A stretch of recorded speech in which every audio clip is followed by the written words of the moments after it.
بتلعب بالفلوس لعب، ومن أغنى الفنانات في الوطن العربي. عندها دهب ب3 مليون دولار، وبتاخد في العمل الواحد من 30 ل 35 مليون جنيه. أقل فستان عندها سعره 125 ألف جنيه، غير فيلا فخمة سعرها بالملايين، وعربيات رينج روفر ومرسيدس، وشقق في كومباوندات.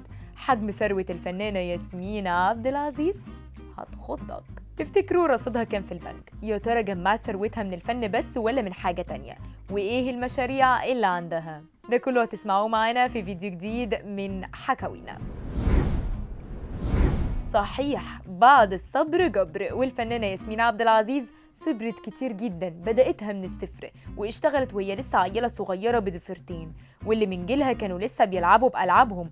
لكن هي شالت الهم بدري علشان تصرف على نفسها وتجيب مصاريف دراستها. مامتها بعد ما انفصلت عن باباها وبقت عايشة مع ولادها اللي هم ياسمين وإخواتها الصبيان الاتنين، راحت عملت كاستنج عشان تشارك في الإعلانات وتقبض منها فلوس، وما تخليش عائلتها محتاجة جنيه من حد.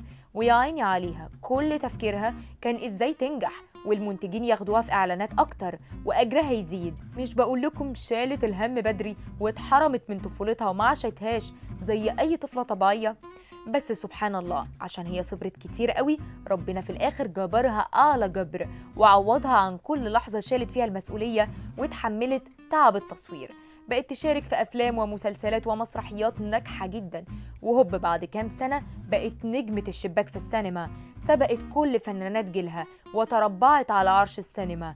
ما كانش في نجمة أو حتى نجمة يقدروا يحققوا ربع الإيرادات اللي هي كانت بتحققها في أي فيلم. بقت ياسمين تاخد في العمل من 30 ل 35 مليون جنيه، وقدرت بخفة دمها وشطارتها في التمثيل تعمل جماهيرية كبيرة قوي ليها في مصر، ومش بس مصر، الوطن العربي كله. بقى المنتجين والمخرجين والمؤلفين بيسابقوا بعض عشان يقنعوها تشتغل معاهم. ده حتى كتير قوي من النجوم الكبار بيطلعوا يقولوا إن حلم حياتهم يشتغلوا مع ياسمين عبد العزيز، لأن بس وجودها لوحده ده نجاح كبير للعمل. طبعا كلنا عارفين إن اللي بيبدأ حياته من الصفر وما بيلاقيش اللي يصرف عليه ويشيل المسؤولية بدري بيبقى خايف جدا من غدر الزمن، وأي جنيه بيجيله بيحاول يحافظ عليه ويكبره عشان يحمي نفسه ومستقبله من غدر الزمن، خاصة كمان لما يبقى معاه ولاد وعنده أهل بيصرف عليهم، فبيبقى خوفه أكبر وأكبر. وده اللي عملته ياسمين عبد العزيز.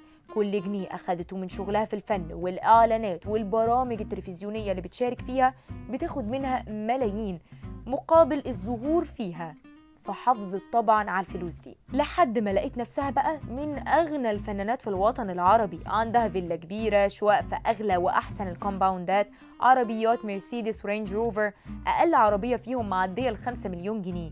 عندها طبعا دهب كتير، تقريبا بيوصل ل3 مليون دولار، ده غير الدولاب اللي مليان فساتين عالية، وأقل فستان فيهم ب125 ألف جنيه، ورصيدها في البنك تقريبا واصل ل100 مليون دولار.